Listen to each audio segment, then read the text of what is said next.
বৌমা তোমার একটা কথা কই বৌমা, শোনো। এইবার কিন্তু কোরবানিতে আমার বেয়াই সাহেব কি করছে জানো? তোমার বিলে এই রোজারিদের পর থেকে গরু কিনা কি ফার্মে বিলে রাখছে। এই যে আমার ছবিটা পাঠাইছে, এই যে দেখো, এই যে এই ছবিটা আমারে তোমার বাপে পাঠাইছে। বৌমা আমি তোমার একটা কথা কয়ে দিই, এই যে সামনের পাওটা কিন্তু আমার পোলার লেগে বাসা পাঠাই দিব, বুঝছো বৌমা? এটা তোমার আগে বলে রাখলাম। তোমার বাপে রোজারিতে এমন কয়টা হচ্ছে শ্যামাই ফাড়াইছে, এমন কয়টা চিনি ফাড়াইছে, আমি আশেপাশে কারো দিতে পারি না, কারো বলতে পারি না যে আমার ছেলে শ্বশুর বাড়িতে যাইছে। এটা কোনো কথা হইলো? আমি কিন্তু বেহারিগুলো বলতে পারো না, আমার খুব লজ্জা লাগে। তোমার বৌমা কয়ে রাখলাম, তুমি তোমার বাবার, যেহেতু তোমার বোন অনেকগুলা, সব বোনের বাসায় গরু মাংস দিতে হবে, গরুর ঠ্যাং দিতে হবে।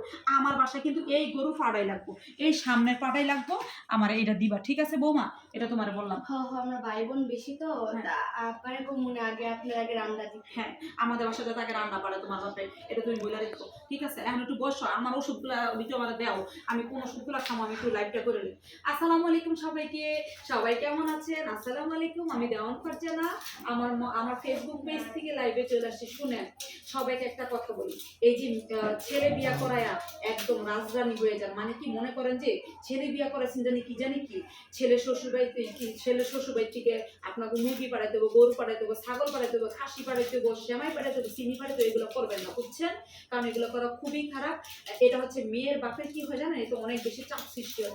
এটা হচ্ছে মেয়ের বাপের অসুস্থ হয়ে যায়, মেয়ের অনেক ঝামেলা হয়। আপনার মেয়ে নাই, আমাদের মেয়ে নেই বলেন, আমরাও তো বিয়ে দিতে হবো। তখন যদি ওরা যদি আমাদের কাছ থেকে এইভাবে চায় যে গরুর রান পাঠান, বেআইন সাহেব, চিনি পাঠান, সেমাই পাঠান, তারপরে হচ্ছে কি ছাগল। আমারও তো একটা মেয়ে আছে, দেখেন আমি কত কিছু চিন্তা করে চলি না, যে আমার মেয়েরও যদি বিয়ে দেয়, যদি ওই ছেলের বাড়ি থেকে এরকম করে, এটা একটা প্রেশার না বলেন বাপ মার জন্য, এটা কিন্তু খুবই বড় একটা প্রেশার। এরকম কাজ আপনারা ভুলও করবেন না, ঠিক আছে? কারণ এটা ছেলের বাড়িতে অনেক, মেয়ের বাড়িতে অনেক বেশি একটা প্রেশার হয়েছে। মেয়ের বাপ মা অসুস্থ হয়ে যায়, আপনি চাইলে আবার মেয়ের যদি বাপ মা, মেয়েদের বাপ মার যদি আরো 3-4টা মেয়ে থাকে, তাদের জন্য কি পরিমাণ প্রেশার। এগুলো হচ্ছে আপনাদের সবাইকে বললাম, সোশ্যাল মিডিয়া কেন বললাম এসে জানেন?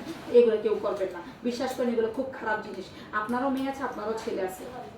আম্মা আপনারা একটু আগে কইলেন আমার আব্বার আগের বার বলে চিনি ফাটাইছে আর শ্যামা একটু পাঠাইছে, আপনি কারো মুখ দেখাইতে পারেন না, কইলেন যে সামনে রান্না দিতে, এখন আবার মোবাইলে এটি কি কইতে আছেন? আরে মা, তুমি বুঝো না, এগুলো তো হচ্ছে ফেসবুকে কইতাছি সবাই। ফেসবুকে আমি সবার কাছে ভালো থাকতে হইব না, এটা তো সোশ্যাল মিডিয়া। তোমার লগে ঘরের মধ্যে আমার সম্পর্ক, কথা কো না, তুমি বেশি কথা শিক্ষা লইছো বৌমা, চুপচাপ থাকো, এত বেশি কথা কইবা না। তুমি তোমার বাপের কইবা রান্না যাতে ফাটাই দেয়, ঠিক আছে? কোনো কথা কইবা না, এটা আমি ফেসবুকে দেখাইতেছি সবাই, যাতে আমি সবাই বুঝে না, আমি ফেসবুকে সবার একটা ভালো সাজেশন দিতেছি। তুমি আমার তোমার বাপের কইবা গরু রান্নায় সামনে রান্নায় ফাটাইতে, বুঝছো? কারণ আমি সবাই, আমার প্রত্যেকটা ফ্ল্যাটে গরু মাংস দিতে না, আমার ছেলে শ্বশুর বাড়িতে গরু মাংস ফাটাইছে, আমার মুখটা ওসা থাকতে না সবার কাছে, বুঝো না? তুমি এটা বলে দিবা, তুমি এত কথা কো না, তুমি চুপচাপ থাকো, তুমি বউ মানুষ বউর মতো থাকো, এত কথা কো না তো।